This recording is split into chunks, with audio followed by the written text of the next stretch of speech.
Hi everyone, welcome to Jack and Cat Adventures. Today we're going to be making pumpkin whoopie pie, so let's get started. In a bowl you're going to need 3 cups of flour,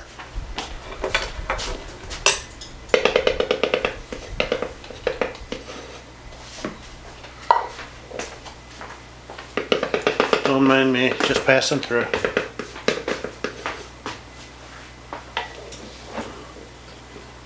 Alright, and this is 3. You're going to need 2 cups of brown sugar packed.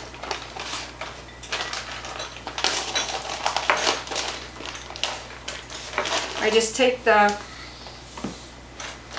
bag on the outside and I just push it into my thing and press it in so you don't get your hands all sticky. Alright, there's 1 and 2.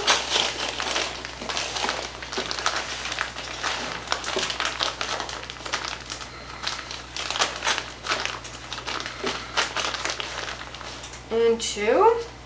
Okay. Then you're going to need 1 teaspoon of baking soda.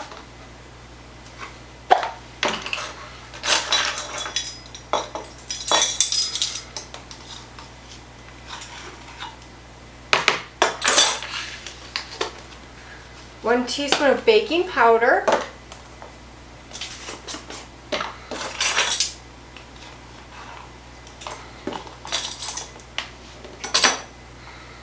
Make sure all your ingredients are level.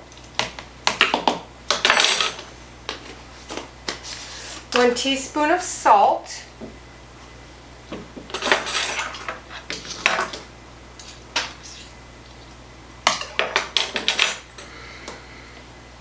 Two teaspoons of ground ginger. Now, if you don't have the ginger and the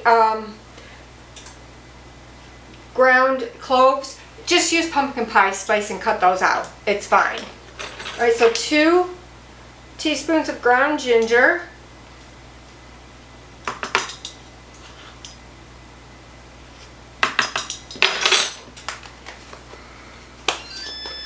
One and a half teaspoons of cinnamon.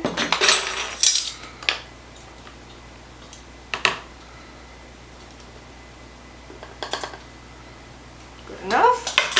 A little extra cinnamon ain't gonna hurt nothing. And a 1/4 teaspoon of ground cloves. Those are fresh too. Yes. Wait till you get look for those. Okay.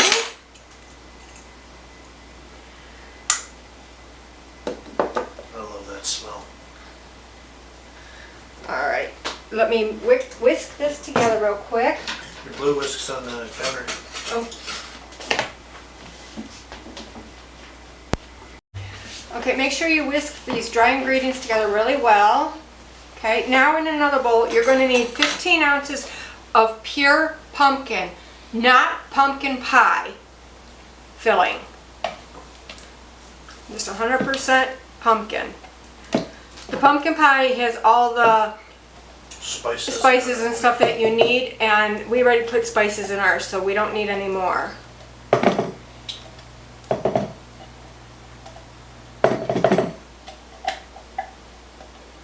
Okay. 2/3 cup of vegetable oil.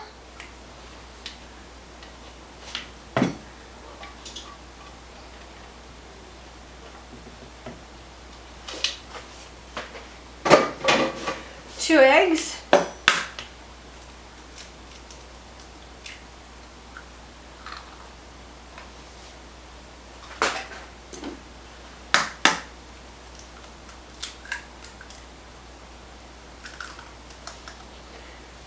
And 1 tablespoon of vanilla extract. I'm using vanilla paste, but you can use vanilla extract if you have it. Make sure it's pure vanilla, not imitation vanilla.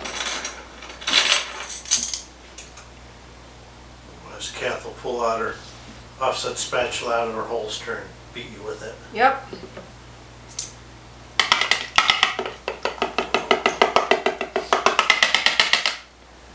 Okay. Alright, let's put this over here. All right, now we're going to mix this together.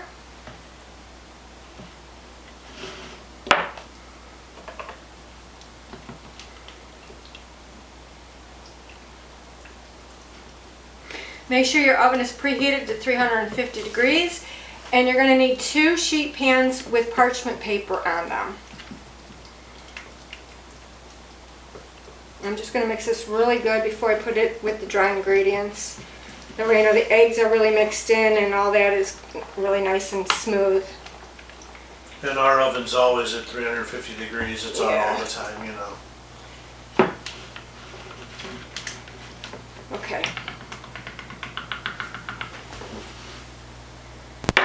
All right, once your pumpkin's mixed really well, we're going to pour it into our dry ingredients. I gotta tell you, it really smells good. It smells delicious in here. Get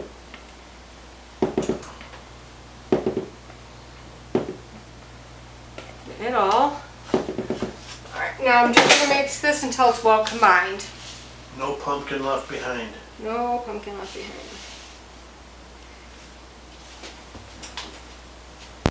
Alright, once it's mixed, you don't want any streaks of flour through this, so mix it pretty well, okay? And then we're going to take our cookie scoop and we're going to scoop out and leave them about 1 inch apart.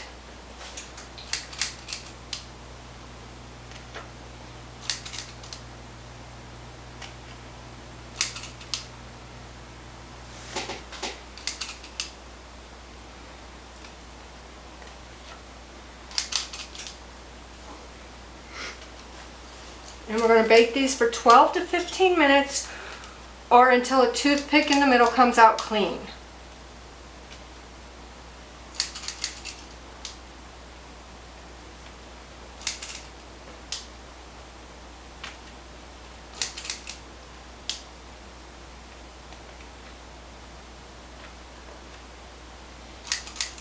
I don't know if they're gonna make it to assembly. They look pretty good now.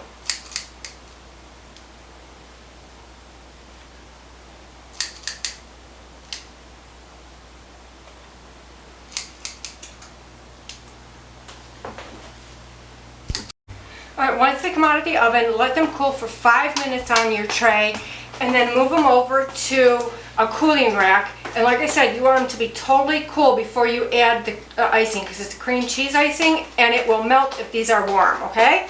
And keep them out of the reach of your husband. Jack says they're excellent without the cream cheese filling, but we're going to do cream cheese. Like this, they wouldn't last.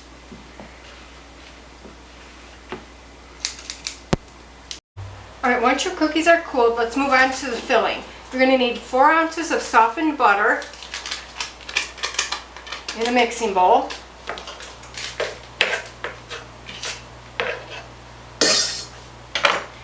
4 ounces of softened cream cheese, full fat.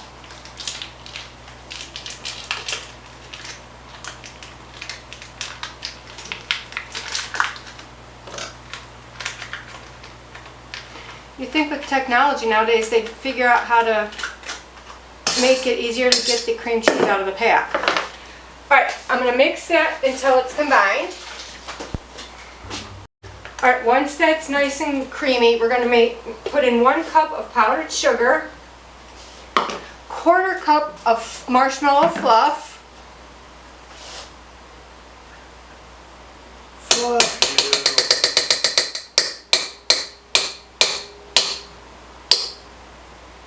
Yeah, easy to get in there, huh? yeah.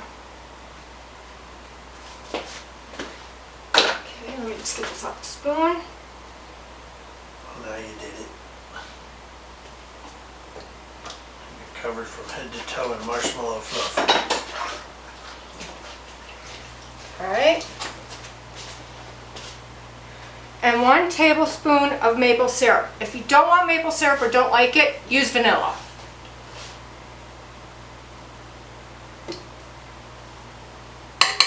And I'm going to put just a little bit of cinnamon in that mixture, just to tie in the cinnamon in our cookies.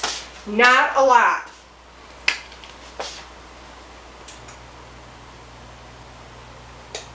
That's good. And now we're gonna mix this until it's combined. All right, mine's a little bit thick, so I'm gonna add some heavy whipping cream, just a little at a time, just to make it so it'll be spreadable. If it's too thick, add liquid. If it's too thin, add more powdered sugar, okay? And you can use milk, whatever you have, even a little bit of water if you have to. That looks nice.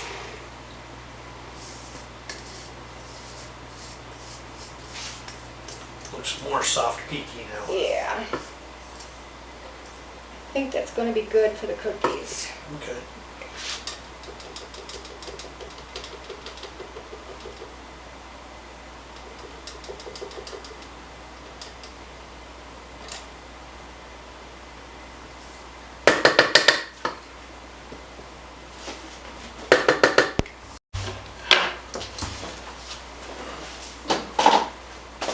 I have a piping bag over a cup, and I just put it so it's easier to fill. I still manage to get it all over everything when I try to do it, so.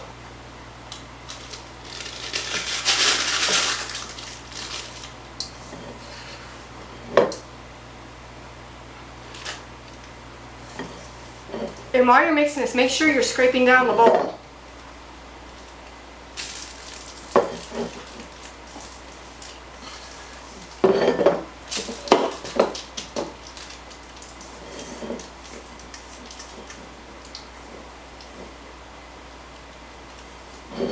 Okay. Woo! Fill that in. I'm going to keep the bowl in case we need a little bit more. No, don't need any more. We're good. Let me just clean up a little bit, and then we'll fill the cookies. Just going to cut the tip off this just a little bit. And I'm just going to take a cookie, turn it over, and just put some of the cream, hold it from the top. Make sure you twist the top so you don't end Yeah. up with it all over you. And just, there you go. And then put the other side on. Now, don't fill these too far in advance because the cream cheese will make them a little bit moister than they should be, okay? And just fill your cookies.